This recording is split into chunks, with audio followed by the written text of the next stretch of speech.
സിപിഎമ്മിലെ പൊട്ടിത്തെറികളാണ് കേരള രാഷ്ട്രീയം ഇപ്പോൾ ചർച്ച ചെയ്യുന്നത്. മുതിർന്ന നേതാവ് ജി സുധാകരൻ ഇടം തിരിഞ്ഞു നിൽക്കുന്നത് സിപിഎമ്മിനെ സംബന്ധിച്ച് വലിയ പ്രതിസന്ധിയാണ്. ഇന്നലെ എം.വി. ഗോവിന്ദൻ ജി സുധാകരനെ ഫോണിൽ വിളിച്ച് സമന്വയിപ്പിക്കാൻ ശ്രമം നടത്തിയിരുന്നു.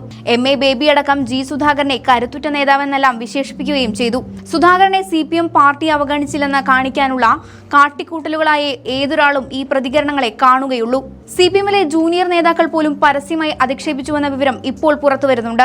അവഗണന പാർട്ടിയുടെ താഴെത്തട്ടിൽ നിന്ന് തന്നെ ഉണ്ടെന്ന് ഇതിൽ നിന്ന് വ്യക്തമാവുകയാണ്. സമരമണ്ണായ പുന്നപ്രയിലെ പരിപാടിക്കും ജി സുധാകരനെ അവഗണിച്ചെന്നാണ് വാർത്തകൾ വരുന്നത്. പാർട്ടിയിൽ ആത്മാർത്ഥതയോടെ പ്രവർത്തിച്ചിരുന്ന 60 വർഷത്തോളം പാർട്ടി പരിചയമുള്ള ഒരു മുതിർന്ന നേതാവിനോടാണ് ഈ അവഗണനയെന്ന് ഓർക്കണം.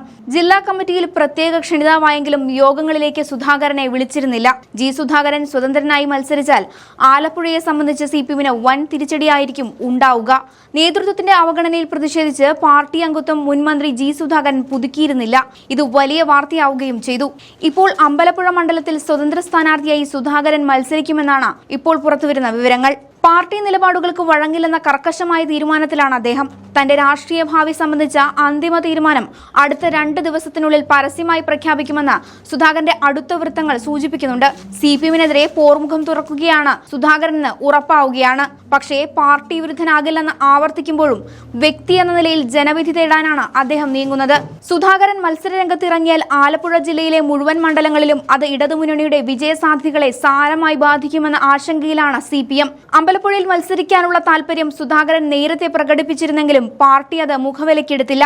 ശനിയാഴ്ച വിവിധ പരിപാടികൾക്കായി മുഖ്യമന്ത്രി പിണറായി വിജയൻ ആലപ്പുഴയിലെത്തുന്നുണ്ട്. മുഖ്യമന്ത്രി സുധാകരനെ നേരിൽ കണ്ട് ചർച്ച നടത്തുമോ എന്നാണ് രാഷ്ട്രീയ കേരളം തന്നെ ഉറ്റുനോക്കുന്നത്.